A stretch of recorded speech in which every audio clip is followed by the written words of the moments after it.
Hello students, আজকে আমরা ভেরিয়েশনের part 2 পড়ব। আগের দিন পার্ট 1টা আমরা পড়েছিলাম। তো এটা ক্লাস 10-এর চ্যাপ্টার 13 যেটা আছে। তো সেক্ষেত্রে আমরা অনেকগুলো অঙ্কই আগের দিন করেছিলাম, কিছু অঙ্ক বাকি ছিল। তো বাকি পার্টটা আজকে আমরা শেষ করে দেব। তো দেখো, আগের দিন আমরা জেনেছিলাম যে x ভ্যারিজেস y হলে তাহলে এই যে দুটো চলরাশি এটা একটার সাথে কি ভেদে আছে, একটার সাথে এটা সরল ভেদে আছে, ঠিক আছে। তো যদি এরকম থাকে, আমরা x যদি y এর সাথে সরল ভেদে থাকে তাহলে আমরা লিখছিলাম x varies as y, x varies as y।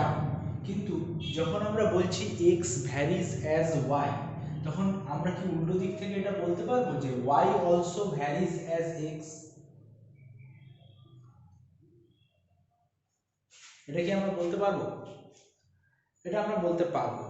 কেন বলতে পারবো সেটা প্রমাণ আমি করছি। দেখো, x ভ্যারিজ অ্যাজ যদি y হয় তাহলে আমি নরমালি কি লিখতে পারতাম, x k * y, যেখানে k টা কি একটা নন জিরো ভেরিয়েশন কনস্ট্যান্ট বা একটা ভেদ ধ্রুবক, যেটার মান কখনোই শূন্য নয়, যেটার মান কখনোই শূন্য নয়, এরকম একটা ভেদ ধ্রুবক, ঠিক আছে। তো উল্টো দিক থেকে আমি এটা বলতে পারবো যে y তাহলে কি 1/k * x। তো এটাও তো একটা নন জিরো কনস্ট্যান্ট, যেহেতু k এর মান নট ইকুয়াল টু 0, তাহলে k এর একটা মান আমি পাবো। 0 হয়ে গেলে ওটা ইনডিফাইন হয়ে যাবে, কিন্তু আমি একটা মান পাবো। তাই y আমি কি বলতে পারি, সাম কনস্ট্যান্ট ইনটু x, অর্থাৎ এটাও এখান থেকে বলা যায় যে y ভ্যারিজেস x। তাহলে এখান থেকে এটা আমি বলতে পারি। তাহলে হলো কি, x ভ্যারিজ যদি y হয় তাহলে x আর y সরল ভেদে আছে, কিন্তু যদি এরকম হয় x ভ্যারিজ অ্যাজ 1/y, তাহলে কি বলবো যে x আর y কি আছে, ব্যস্ত ভেদে আছে। এরপরে যদি এরকম হতো এটা সরল ভেদ, এটা ব্যস্ত ভেদ হয়ে গেল। এবার যৌগিক ভেদের ক্ষেত্রে আমি কি বলেছিলাম যে যদি x ভ্যারিজ y হয় আবার x ভ্যারিজ যদি z হয়, এক্ষেত্রে অবশ্যই x ভ্যারিজ যখন y তখন অবশ্যই কি z একটা কনস্ট্যান্ট আর এক্ষেত্রে y একটা কনস্ট্যান্ট। এই দুটোকে কম্বাইন করে বলা যাচ্ছে যে x ভ্যারিজ অ্যাজ yz, এটা হচ্ছে কি যৌগিক ভেদ বলা হচ্ছে। উল্টোটাও হতে পারে যে x ভ্যারিজ যদি y হয় আবার x ভ্যারিজ যদি 1/z হয়, সেক্ষেত্রেও কাজে লাগবে এটা। তাহলে x ভ্যারিজ অ্যাজ y/z হয়, এক্ষেত্রে z, এক্ষেত্রে y, কনস্ট্যান্ট। তো এটা যৌগিক ভেদ, এটা সরল ভেদ, এটা ব্যস্ত ভেদ, ঠিক আছে। এই হচ্ছে মূল ছিল ধারণা। এবার এটা থেকে এটা বলা যায়, এটার প্রমাণ আছে তোমাদের পেজ নাম্বার 191, 191 এই প্রমাণটা করে দেওয়া আছে। এছাড়া আরো আছে যে x ভ্যারিজ যদি y হয়, x ভ্যারিজ যদি y হয় এবং y ভ্যারিজ যদি z হয়, তাহলে x আর এই z এর মধ্যে কি কোনো রিলেশন পাওয়া যাবে? যদি x ভ্যারিজ y হয় এবং y ভ্যারিজ যদি z হয়, যদি z হয়, তাহলে x এর সাথে একটা রিলেশন পাওয়া যাবে, that is x varies as z।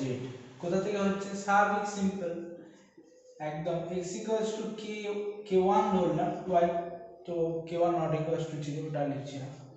y k2 * z, তাহলে এক্ষেত্রে যে y এর যে মানটা সেটা আমি এখানে যদি পুট করি তাহলে কি আসবে, x k1 * k2 z, y এর মানটা বসানো, অর্থাৎ k1 * k2 * z, এটাও একটা কনস্ট্যান্ট। তো এটা যদি ক্যাপিটাল K ধরি তাহলে x ক্যাপিটাল K * z, সেক্ষেত্রেও বলতে পারি যে x ভ্যারিজ অ্যাজ z।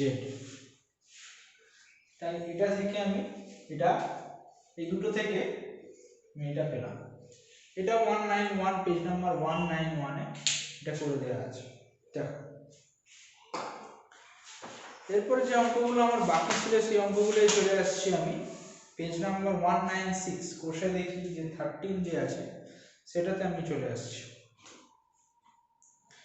দেখো ফার্স্ট অঙ্কটা কি ছিল 15-8 দাগের, যে 15 জন কৃষক 5 দিনে 18 বিঘা জমি চাষ করতে পারে। তাহলে ভেদ তত্ত্ব প্রয়োগ করে দেখাতে হবে যে 10 জন কৃষক 12 দিনে 10 জন কৃষক 12 বিঘা জমি কত দিনে চাষ করতে পারবে, এটা আমাকে দেখাতে হবে।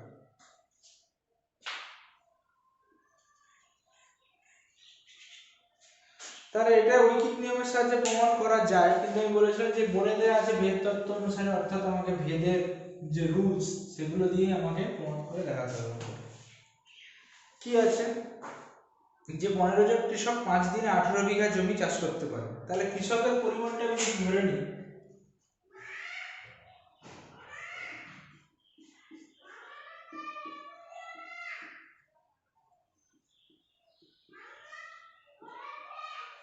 কৃষকের সংখ্যাটা যদি a হয়, কৃষকের সংখ্যাটা ধরলাম a, ঠিক আছে, সময় হচ্ছে ধরলাম b, এবং জমির পরিমাণটাকে আমি d দিয়ে ডিনোট করছি, জমির পরিমাণটাকে আমি c দিয়ে ডিনোট করছি। এবার a b c এর মধ্যে কি রিলেশন আছে সেটা বার করব। এই তিনটে জিনিস দিয়ে অঙ্কটা আছে। দেখো যে আমি কি ধরেছি, সময় আর জমির পরিমাণ। যদি জমির পরিমাণ বাড়ে তাহলে আমার সেটাকে চাষ করতে বেশি সময় লাগবে, তো স্বাভাবিক ব্যাপার b ভ্যারিজ c হবে। জমির পরিমাণ যদি বাড়ে আমার সময়ও বেশি লাগবে, যেখানে অবশ্যই এটাকে আমি ফিক্সড ধরে নিলাম, অর্থাৎ কৃষকের সংখ্যা ফিক্সড, অর্থাৎ ধ্রুবক আছে, এবং অবশ্যই b ভ্যারিজ 1/a হবে, অর্থাৎ কি যদি কৃষকের সংখ্যা বাড়ে সময় কম লাগবে, সাধারণ হিসাব। তাহলে এই দুটো থেকে আমি আবার ওই যৌগিক ভেদের কনসেপ্টে লাগাতে পারবো, অর্থাৎ b ভ্যারিজ কি হবে c/a হবে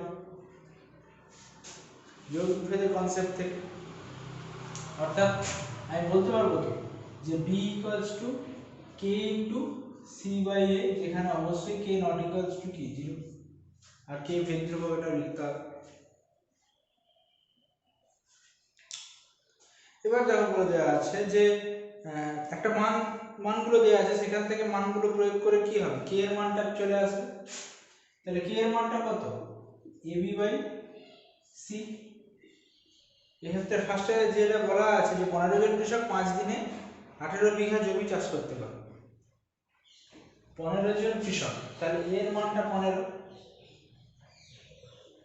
b বলে দেওয়া আছে কি, b বলে দেওয়া আছে 5 দিনে 18 বিঘা জমি চাষ করতে পারে। তাহলে b হচ্ছে 5, নিচে 18, এটা যদি কাটাকাটি করা যায় তাহলে 25/6, এটা হচ্ছে k এর মান আসছে, k এর মান আসছে 25/6। এরপরে কি বলছে, 10 জন কৃষক 12 বিঘা জমি কত দিনে চাষ করতে পারবে। এবারে আমার আবার সময় বার করতে দিয়েছে b, যেহেতু bটাই আমাকে বার করতে দিয়েছে, তাই bটাকে আমি মেন হেড ধরে আমি এই রিলেশনগুলো ডিফাইন করেছি, এই জন্য bটাকে দেখিয়ে করেছি। তারপরে বলেছে কি b = k * k এর মান আমি জেনে গেছি 25/6। এখন কি আছে, b k * c/a, c টা কি ছিল, জমির পরিমাণ ছিল। তাহলে কত বিঘা জমি আছে, 12 বিঘা জমি, আর 12 বিঘা জমি 10 জন কৃষক, এটা ক্যালকুলেশন করতে হবে।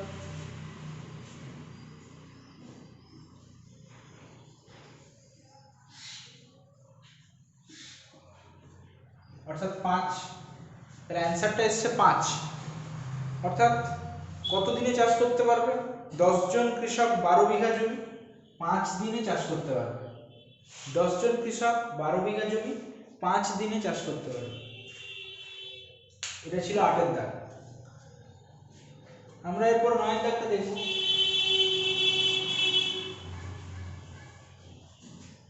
9 দাগে কি বলে দেওয়া আছে যে গোলকের আয়তন গোলকের ব্যাসার্ধের ত্রিঘাতের সঙ্গে সরলভেদে আছে। ব্যাসার্ধের ত্রিঘাতের সঙ্গে সরলভেদে আছে, তাহলে গোলকের আয়তনটা আমি যদি ক্যাপিটাল ভি ধরি আর ব্যাসার্ধটাকে যদি আর ধরি তাহলে কি হবে? গোলকের ব্যাসার্ধের ত্রিঘাতের সঙ্গে সরলভেদে আছে। ঠিক আছে, ব্যাসার্ধের ত্রিঘাতের সঙ্গে কি আছে না সরলভেদে আছে। এখন কি বলছে যে 1.122 আর 2.122 মিটার দৈর্ঘ্যের ব্যাস বিশিষ্ট, ব্যাসার্ধ নয় কিন্তু ব্যাস বলে দিয়েছে, ব্যাস বিশিষ্ট 3টি নিরেট গোলককে গলিয়ে একটি নিরেট গোলক বানানো হলো। তাহলে গোলকের ব্যাসের দৈর্ঘ্য নির্ণয় করতে হবে। স্বাভাবিক, সবগুলোর আয়তন যখন যোগ করব তখন বড়টার আয়তন বেরোবে। তাহলে কি আছে যে তাহলে ক্যাপিটাল ভি যদি বড় গোলকটার আয়তন হয়, সেটা 3টে গোলককে ভেঙে যে 3টি গোলককে জুড়ে যে আয়তনটা হবে, 3টে গোলকের আলাদা আলাদা আয়তন জুড়ে যে আয়তনটা হবে সেটার সঙ্গে সমান। তাহলে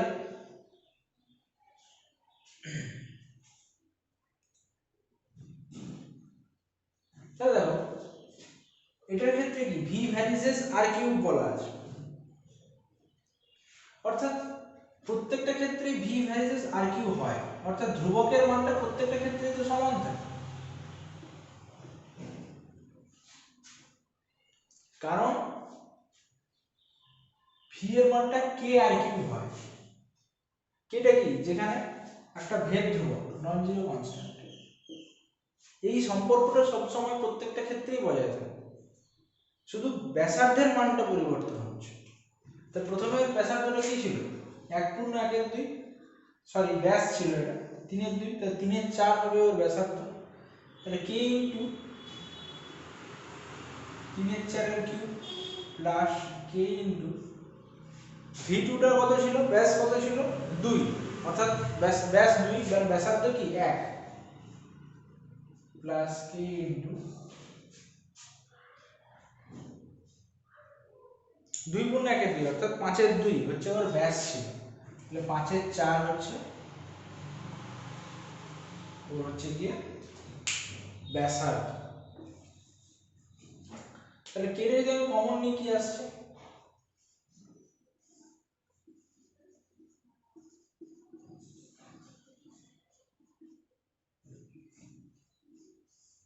এইটা আসছে।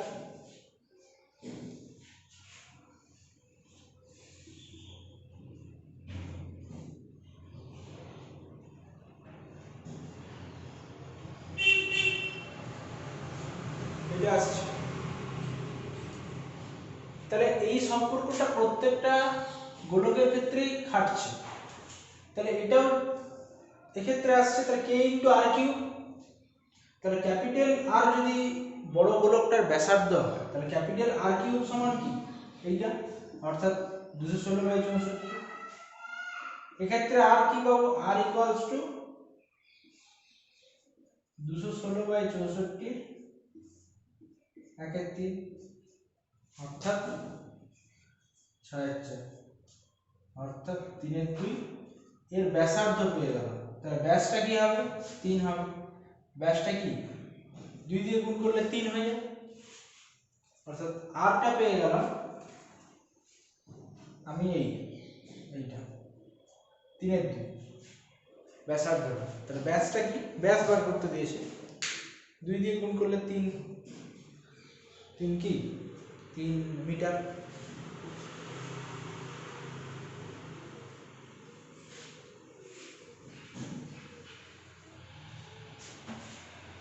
তারপর 10 দাগ কি বলেছে যে y দুটি চলের সমষ্টির সমান। আচ্ছা 6 এ ছিল এই চলরাশি আর ধ্রুবক রাশি। ধ্রুবক রাশি মানে যেটার মান একটা নির্দিষ্ট থাকে, আর চলরাশি মানে কি, যেটার মান পরিবর্তন। যেমন x যদি একটা চলরাশি আমি বলি, অর্থাৎ বা যা যা কিছু আমি চলরাশি সেটাকে বলতে পারি, সেটার মান বিভিন্ন হতে পারে। অর্থাৎ কখনো কখনো x এর মান 2, কখনো কখনো -2, -3, 4, 5 যা খুশি হতে পারে x এর মান।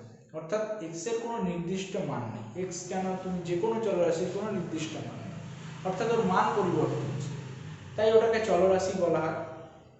আর ধ্রুবক রাশি বা ধ্রুবক রাশির মান একটা নির্দিষ্ট থাকে, কনস্ট্যান্ট মান থাকে। এবার কি বলেছে, y হচ্ছে দুটি চলরাশির সমষ্টির সমান। এটা হচ্ছে কতটা, 10 এর। y কে যদি আমি দুটো চলরাশির সমষ্টি যদি ধরি a প্লাস b ধরে নিই, তাহলে y হচ্ছে দুটো চলরাশির সমষ্টির সমান, y এর মান। কি বলেছে, একটি x চলের সঙ্গে সরল ভেদে থাকে। একটি কি বলেছে, x চলের সঙ্গে সরল ভেদে থাকে। অর্থাৎ x একটা চলরাশি এরকম যেটা এই y কিনা দুটো চলরাশির সমষ্টির সমান। এই দুটো চলরাশির মধ্যে যে কোনো একটার সঙ্গে x টা সরল ভেদে আছে এবং অন্যটি x এর সঙ্গে ব্যস্ত ভেদে আছে। অর্থাৎ অন্য আরেকটা কি না b, সেটা x এর সাথে কি ব্যস্ত ভেদে আছে। তাহলে এই ক্ষেত্রে কি পাবো, x k1, আর এই ক্ষেত্রে পাবো x k2b। আমি আর লিখছি না k আর k1, k1 আর k2 দুটোই নট ইকুয়াল টু 0 ভেদ ধ্রুবক লিখতে হবে। ঠিক আছে, এরপরে এই দুটো থেকে আমি যদি a আর b এর মানটা দেখাই, তাহলে কি আসছে, এখানে a এর মান x/k1, আর এক্ষেত্রে b এর মান আসছে k2/x, ঠিক আছে। তাহলে এই ক্ষেত্রে y এর মানটা কি হবে, যদি মানগুলো আমি বসাই, তাহলে কি আসছে x/k1 প্লাস k2/x। এটা মূল সমীকরণ চলে এলো। এখন কি বলেছে, যে মানগুলো দেওয়া আছে যে x 1 হলে y -1। তাহলে সেক্ষেত্রে ওই দুটো মান বসিয়ে আমি k1 k2 দিয়ে একটা রিলেশন পাবো। আমাকে মূল কথা হচ্ছে k1 k2 এর মানগুলো বার করে এই সমীকরণে বসিয়ে y এর মানটা, y আর x এর যে রাশিটা আসবে সেটা বার করা। ঠিক আছে, সম্পর্কটা বার করতে বলেছে x আর y এর। সম্পর্কটা আমি তখনই পাবো যদি x আর y দিয়ে যে রিলেশনটা আছে তাতে k1 আর k2 এর মানটা বসিয়ে দিই। তাহলে যেহেতু দুটো আননোন, এই একটা সমীকরণে দুটো আননোন, যতগুলো আননোন থাকবে সেই মানগুলো বার করতে ঠিক তত সংখ্যক সমীকরণই রাখবে। অর্থাৎ এখানে এই সমীকরণটাতে দুটো আননোন রাশি আছে, যেটা হচ্ছে k1 আর k2। তাহলে k1 আর k2 মান বার করার জন্য দুটো সমীকরণ আমার লাগবে। তো প্রথম ক্ষেত্রে দেখো বলে দেওয়া আছে x 1 হলে y -1। তাহলে x 1 হলে y কি -1। তাহলে সেটা বসিয়ে কি পাবো, -1 1/k1 প্লাস k2। এটা একটা। আর যখন আরেকটা কি বলে দেওয়া আছে, x 3 হলে y 5।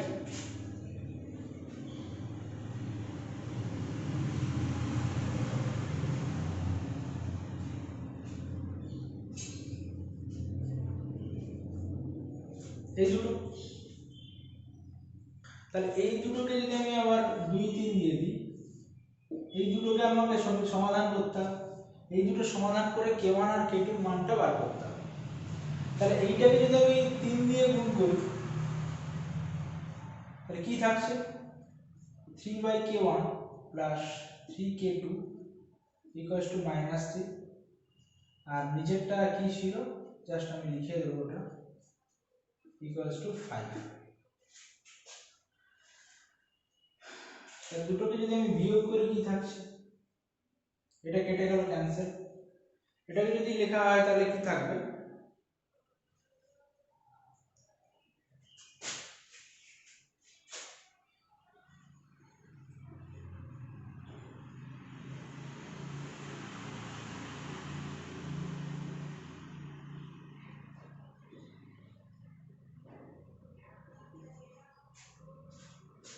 এটা আসছে, অর্থাৎ এখান থেকে k2 সমান আসবে, এটা 8k2 8 -1 হয়ে যাচ্ছে, তাহলে এটা লিখব -3,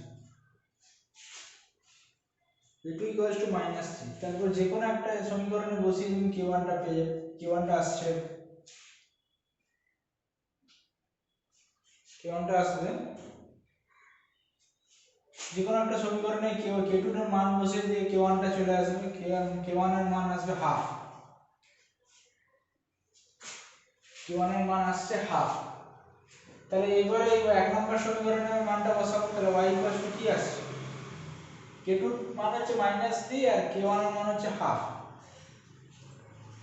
তাহলে এখানে মানটা আমি বসাচ্ছি x/2, দুইটা উপরে চলে আসে, প্লাস k2/x, k2 এর মান আছে -3, তাহলে -3/x।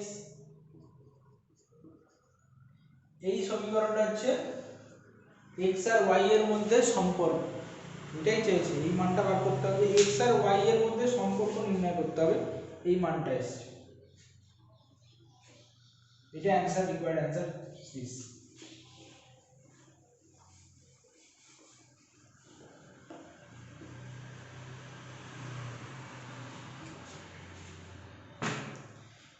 এরপরে যেটা চাইছে সেটা আমরা আগের দিনই করেছি, যে একটা আরেকটার সাথে যদি, এটা আমি করছি না, দেখিয়ে দিচ্ছি, a ভ্যারিজ যদি b হয় আর b ভ্যারিজ বলে দেওয়া আছে c, তাই এক্ষেত্রে আমরা কি জানি k1 * b, এক্ষেত্রে আমরা কি জানি k2 * c, তাই মানটা এখানে বসাবো, অর্থাৎ কি আসবে k1 * k2 * c, প্রত্যেকটাই আমরা c দিয়ে ট্রান্সফার করলাম, আর b এর মানটাও আমরা c দিয়ে ট্রান্সফার করেছি, k2 * c, এর মানটাও আমরা c দিয়ে ট্রান্সফার করেছি, b এর মানটাও আমরা c দিয়ে ট্রান্সফার করেছি।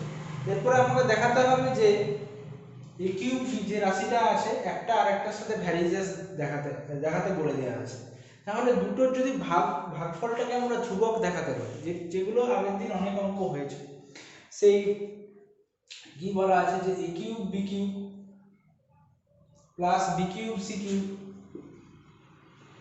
Plus c cube a cube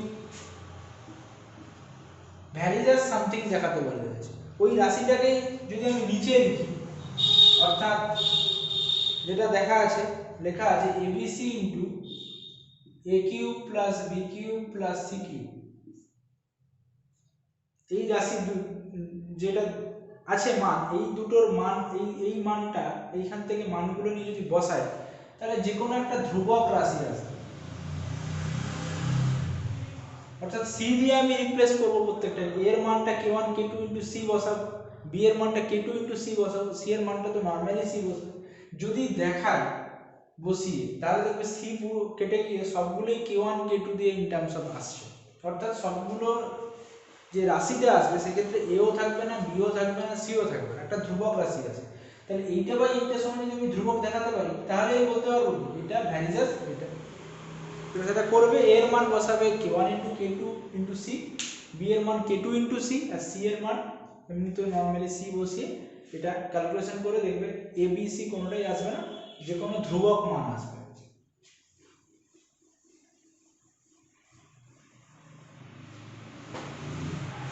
তারপর অঙ্কটা ইম্পর্টেন্ট, 12 13 14 খুব ইম্পর্টেন্ট অঙ্ক। দেখো কি বলা আছে, যে x ডেসিমিটার গভীর একটি কূপ খনন করার জন্য মোট ব্যয়ের এক অংশ x এর সাথে সরল বেধে এবং অপর অংশ x স্কয়ারের সাথে সরল ভেদে পরিবর্তিত হয়, x স্কয়ারের সাথে সরল ভেদে পরিবর্তিত হয়। যদি a একটা অংশ হয়, এটা খুব ইম্পর্টেন্ট অঙ্ক, ভালো করে দেখবে, যদি a একটা অংশ হয়, a একটা অংশ, খরচের একটা অংশ, দ্যাট ইজ a কি, এর একক টাকা, আর কি বলে দেয়া আছে যে এই একটা অংশ x এর সাথে সরল ভেদে পরিবর্তিত হয়, অর্থাৎ a ভ্যারিজ যদি x হয়, x একটা সাপোজ একটা অংশ, আর b আরেকটা অংশ, এমন একটা অংশ যেটা x স্কয়ারের সঙ্গে সরল ভেদে পরিবর্তিত হয়। তাহলে এ একটা অংশ যেটা এক্স এর সঙ্গে সরলভেদে যায়, আর বি একটা আরেকটা এমন অংশ যেটা এক্স স্কয়ারের সঙ্গে সরলভেদে যায়। এ আর বি খরচের একটা অংশ, দ্যাট ইজ এ আর বি হচ্ছে কি টাকা। অর্থাৎ এখান থেকে আমি কি লিখতে পারবো, a equals to k1x R b equals to k2 into x square। আবার একই কথা লিখতে হবে, k1 k2 not equals to 0 আর ভেদ ধ্রুবক এই কথাটা লিখতে হবে। আচ্ছা, তাহলে মোট খরচ কি? তো খরচের তো দুটোই অংশ, এ একটা অংশ বি একটা অংশ, দিয়ে তো মোট খরচটা এসছে।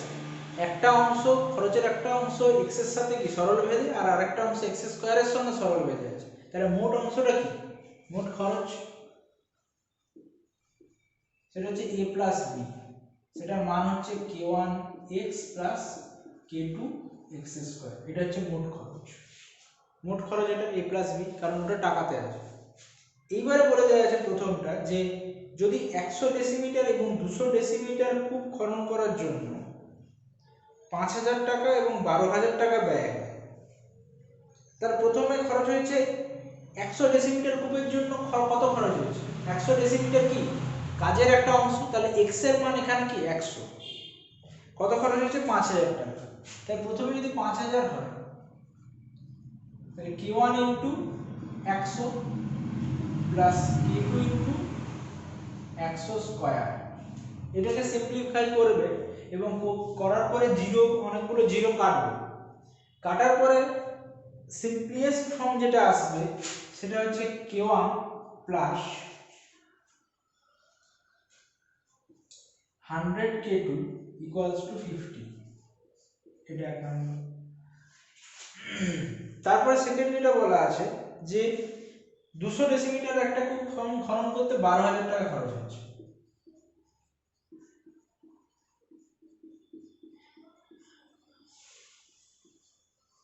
এটাকেও সিম্পল ফর্মে ভাঙবে। সিম্পল ফর্মে এটাকে ভাঙলে আসবে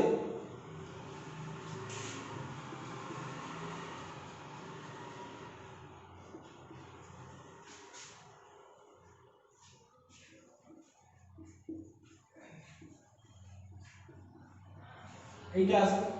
দুটো সমীকরণ লাগবে, k1 k2 দুটো আননোন আছে, দুটো আননোন পাওয়ার জন্য দুটো সমীকরণ লাগবে। এই দুটো সমীকরণ থেকে ক্যালকুলেশন করে k1 আর k2 এর মান বার করতে হবে।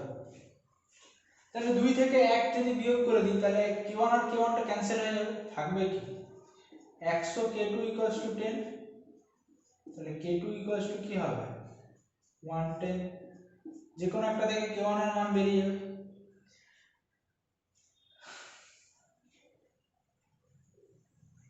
k1 এর মান 40, এখানে এক নম্বরে বসে k1 এর মান 40 আসছে।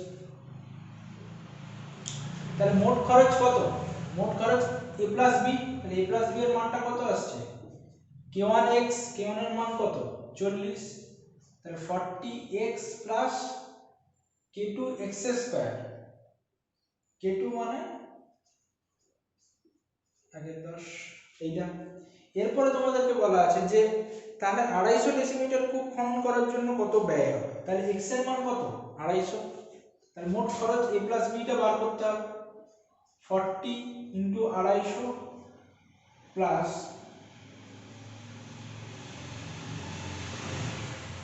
এইটা,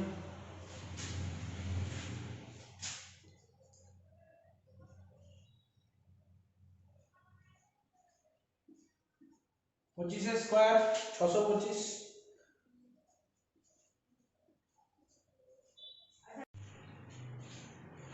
তাহলে মোট খরচ কত হচ্ছে 1600, 16250 টাকা। এটা হচ্ছে মোট খরচ।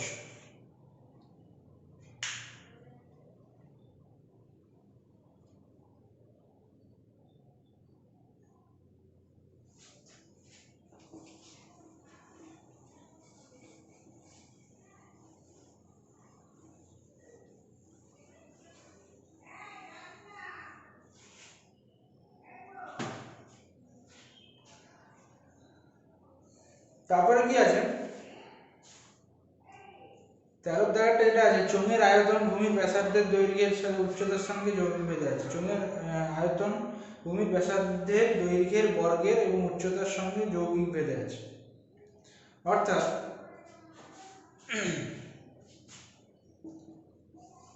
আয়তনটা যদি ভি হয়, ব্যাসার্ধটা যদি আর হয়,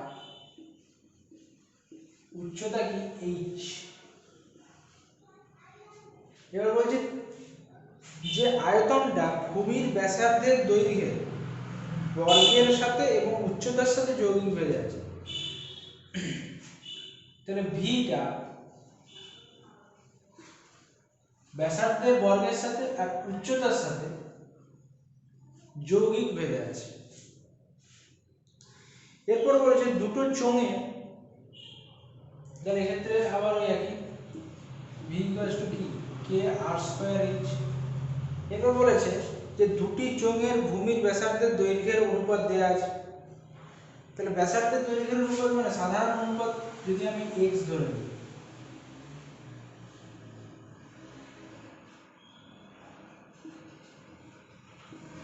x ধরে নিই, তাহলে এই যে বলা আছে ভূমির ব্যাসার্ধের দৈর্ঘ্যের অনুপাত 2:3, তাহলে ব্যাসার্ধ কি আছে, দুটো ব্যাসার্ধ একটা 2x হবে আর একটা 3x হবে দুটো চোঙের ক্ষেত্রে, আর উচ্চতাও তাই।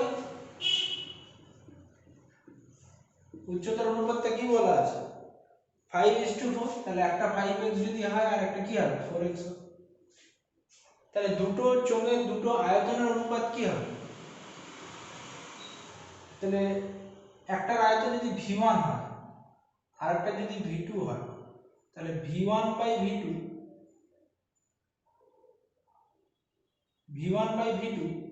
এটাই হবে অনুপাত। তাহলে v1 এর মান কত k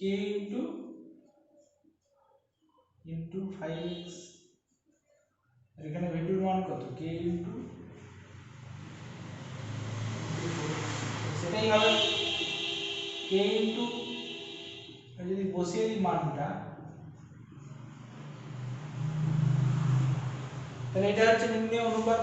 x এর টার্মগুলো সব কেটে যাবে, তাহলে কত আসছে 2 স্কয়ার মানে 4 ইনটু 5 বাই 3 স্কয়ার মানে 9 ইনটু 4, অর্থাৎ 4 4 ক্যান্সেল হয়ে যাবে, 5:9, 5:9 অ্যানসার। দুটোর অনুপাত, আয়তনের অনুপাত 5:9।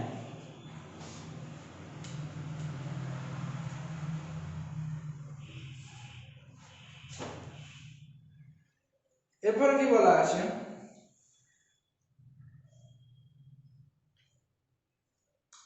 যে 14 জায়গায় অঙ্কটা দেখো, যে 5 লাখ গ্রামের কৃষি সমবায় সমিতি একটি ট্রাক্টর ক্রয় করেছে, এবং সমিতির 2400 বিঘা জমি, এবং সমিতির 2400 বিঘা জমি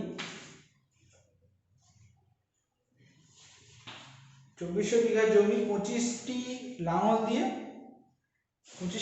দিয়ে চাষ করতে 36 দিন সময় লেগেছে। এখন অর্ধেক জমি কেবল ট্রাক্টরটি দিয়ে 30 দিনে চাষ করা যায়। তাহলে একটি ট্রাক্টর কতগুলি লাঙলের সমান কাজ করে সেটা বার করতে হবে।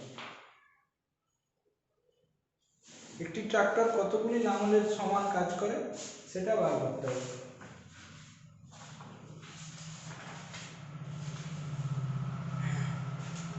তাহলে ধরি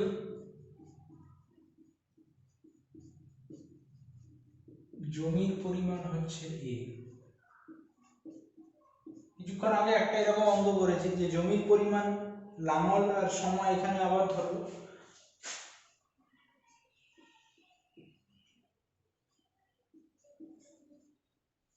সময়টা c।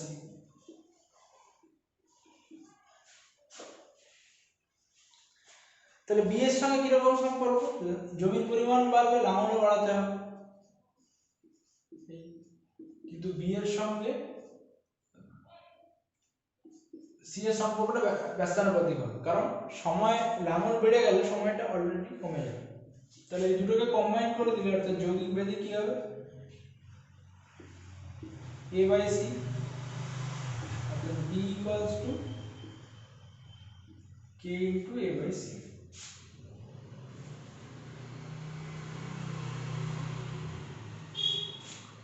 তাহলে প্রথমে যেটা থেকে ওটা থেকে আমি k এর মানটা পেয়ে যাব bc বাই a। b আর c সময় আর লাঙলের পরিমাণ কি বলা আছে অঙ্কে, যে 2400 বিঘা জমি 25টি লাঙল দিয়ে চাষ করতে 36 দিন সময় লাগে।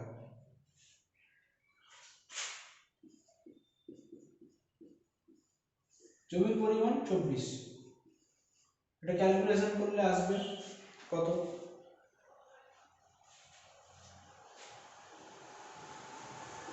t/8 এর মানটা আসছে 3/8, 12 3 36 12 2 24 25 28 3/8, ঠিক আছে। এরপরে যেটা আসবে, যেটা বলেছে যে এখন অর্ধেক জমি কেবল ট্রাক্টর দিয়ে 30 দিনে চাষ করা যায়। অর্ধেক জমি মানে কত জমি, 1200 বিঘা জমি, 2400 বিঘা ছিল, এখন অর্ধেক জমি চাষ করতে হচ্ছে, তার মানে কি 1200 বিঘা জমি। তাহলে 1200 বিঘা জমি চাষ করতে 30 দিনে কটা লাঙল লাগছে, এটা যদি আমি বার করতে পারি তাহলে ওই লাঙলটা সমানে একটি ট্রাক্টর। এখন বলে দিয়েছি কি একটি ট্রাক্টর দিয়ে 30 দিনে অর্ধেক জমি চাষ করা যাচ্ছে, তাহলে 30 দিনে 1200 বিঘা জমি কটা লাঙল লাগছে চাষ করতে, সেটা যদি বার করে দিই তাহলে ততগুলো লাঙল সমানই একটি ট্রাক্টর। তাহলে b ইকুয়ালস টু k এর মান 3/8, a হচ্ছে জমির পরিমাণ মানে 1200, অর্ধেক জমি ওই বলেছে, আর c টা হচ্ছে সময় 30 দিন, 10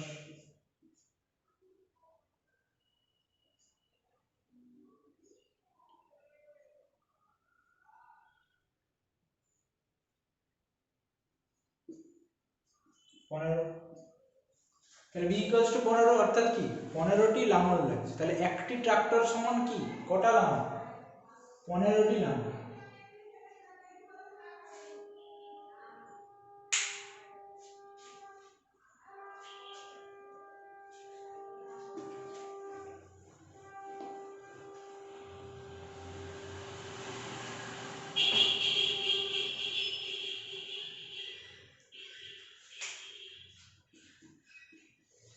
এবার 15 দাগ কি বলছে, যে গোলকের আয়তন তার ব্যাসার্ধের দৈর্ঘ্যের দ্বিঘাতের সঙ্গে সরলভেদে পরিবর্তিত এবং গোলকের পৃষ্ঠতলের ক্ষেত্রফল ব্যাসার্ধের দৈর্ঘ্যের সাথে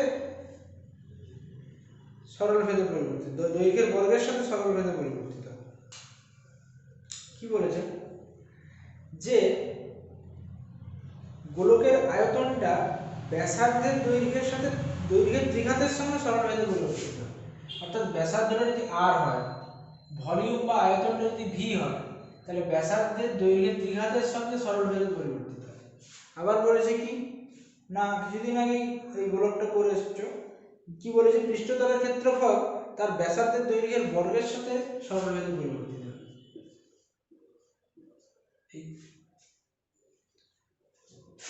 তাহলে প্রথমেরটা থেকে কি বলতে পারবো, v ইকুয়ালস টু k আর Q,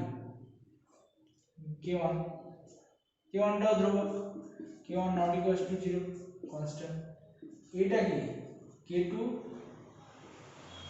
into r square, k2 টাও নট ইকুয়ালস টু 0। তাহলে এখান থেকে বলতে পারবো যে r টু দি পাওয়ার 6 আমি করতে চাইছি, দুটোতেই r টু দি পাওয়ার 6 আসবে। কেন করছি দেখো, তাহলে v স্কয়ার যদি করি তাহলে কি আসছে, k1 square r to the power 6। আবার এই ক্ষেত্রে পাবো কি a কিউব যদি করি তাহলে k2 cube r to the power 6, তাহলে দুটোতেই r টু দি পাওয়ার 6 চলে আসছে। এবার আমি যদি করি v square by a cube করলে কত আসছে, k1 square r to the power 6 by k2 cube r to the power 6, অর্থাৎ কি আসছে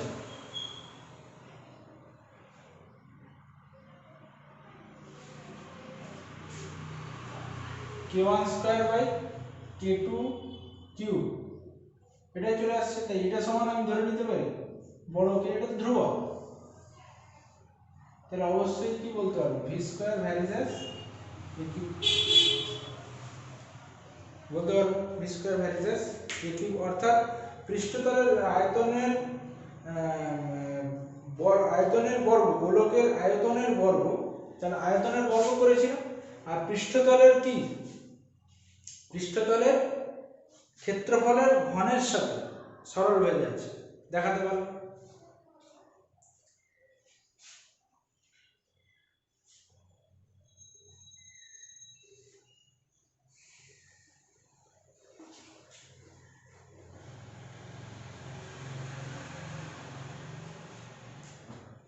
এরপরে আসছে একদম 17 দাগে। 17 দাগের অঙ্কগুলোর মধ্যে খুবই কঠিন কিছুই নেই।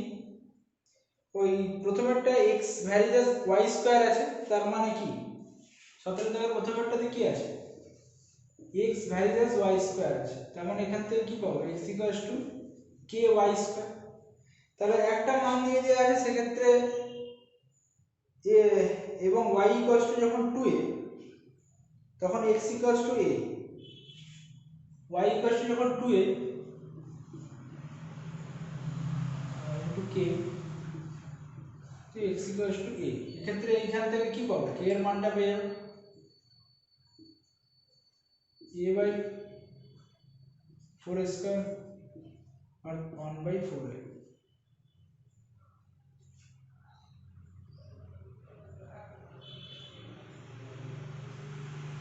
বসে দেবো যে x 1 by 4a into y square, তাহলে x এর সম্পর্কটা কি, তাহলে y স্কয়ার 4ax, এই হচ্ছে সম্পর্ক প্যারাবোলা, y স্কয়ার 4ax।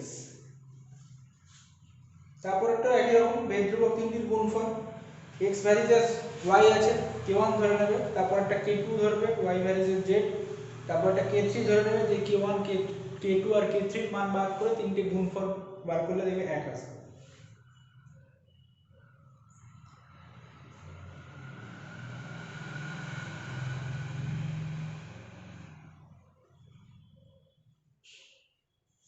তারপর তিনেরটা কি বলেছে,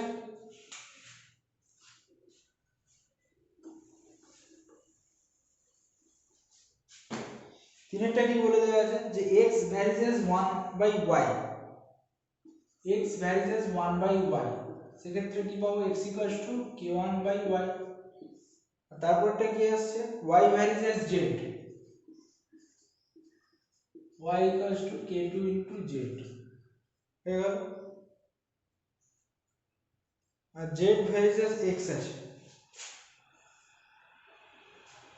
কি করছি y varies as 1 by z, sorry এখান থেকে ভুল লিখলাম, x varies as 1 by y আছে, y varies as 1 by z আছে, 1 বাই z,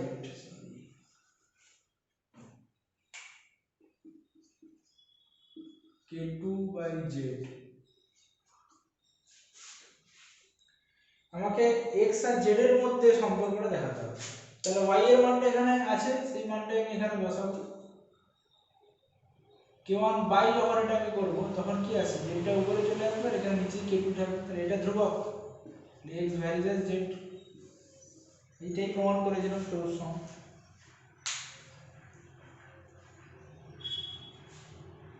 তো চারটা একটা দেখো কি বলা আছে, যে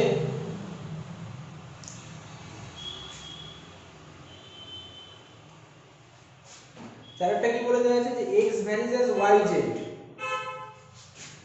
x varies as yz, x varies as yz, y varies as zx,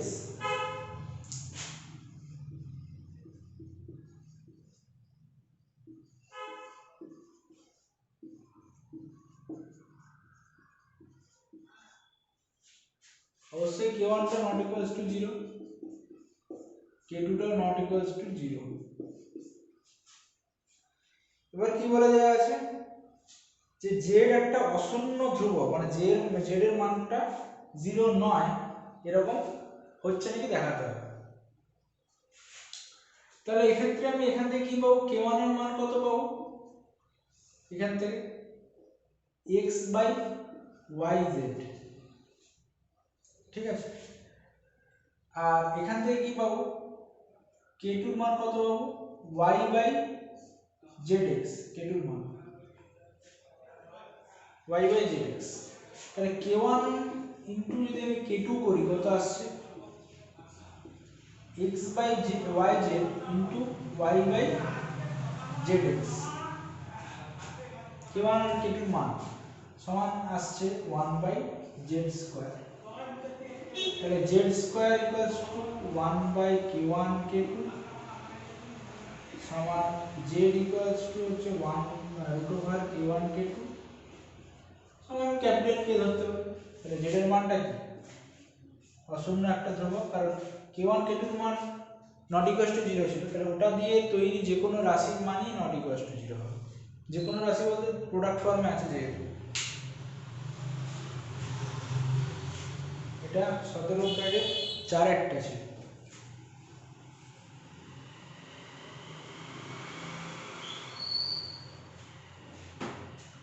এরপর আসছি 5এরটা লাস্ট, b ভ্যারিজেস aq এবং a এর বৃদ্ধি 2:3 অনুপাতে হবে। তাহলে b এর বৃদ্ধি কি অনুপাতে হবে এটা দেখাতে হবে।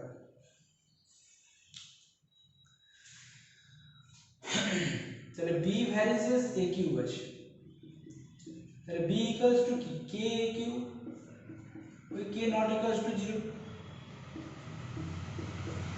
কথা লিখতে হবে। তাহলে a এর বৃদ্ধি 2:3 অনুপাতে হয়, তাহলে b এর বৃদ্ধিটা কি অনুপাতে হচ্ছে সেটা দেখতে হবে।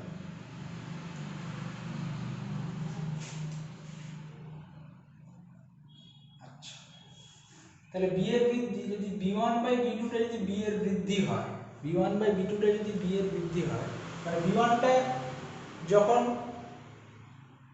আচ্ছা দাঁড়াও, a এর বৃদ্ধিটা 2:3 অনুপাতে হচ্ছে, তাহলে সাধারণ অনুপাত যদি আমি ধরি, সাধারণ অনুপাত যদি x হয়,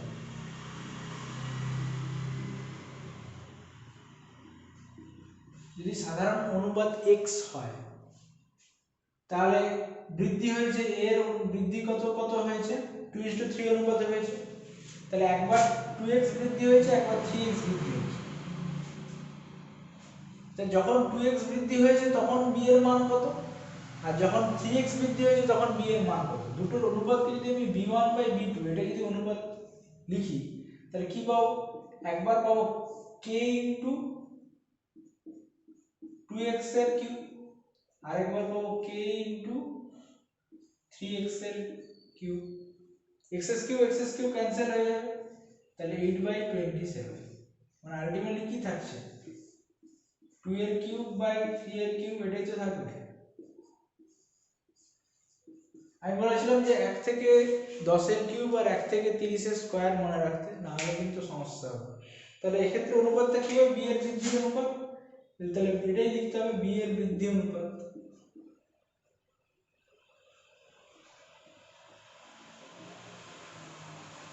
এইটা পুরোটা 8:27।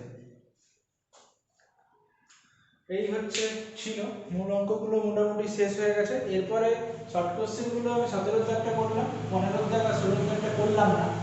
15 দাগ আর 16 দাগটা আমি বাকি রেখেছি, 15 দাগ আর 16 15 দাগটা করে দিয়েছি।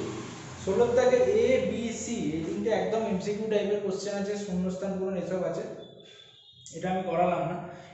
এটা ওরিয়েন্টেড যদি কোনো প্রবলেম হয় 16 দাগ সংক্রান্ত, তাহলে তোমরা ওই মেল বা হোয়াটসঅ্যাপ করতে পারো।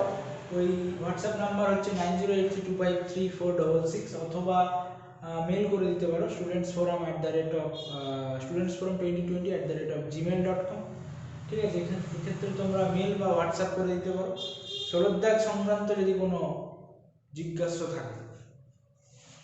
এই ছিল মোটামুটি ভেদ পুরো শেষ হয়ে গেল। তোমরা বাড়িতে থাকবে, ভালো করে প্র্যাকটিস করবে, অঙ্কগুলো দেখবে। যদি কোনো প্রবলেম হয় ভিডিওটাকে পজ করে দেখবে। যদি কোনো প্রবলেম হয় তোমরা হোয়াটসঅ্যাপে বা মেল করে জানতে পারো। এই ভিডিও সংক্রান্ত যদি কোনো সমস্যা হয়, বাড়িতে প্র্যাকটিস করো, ভালো থাকবে।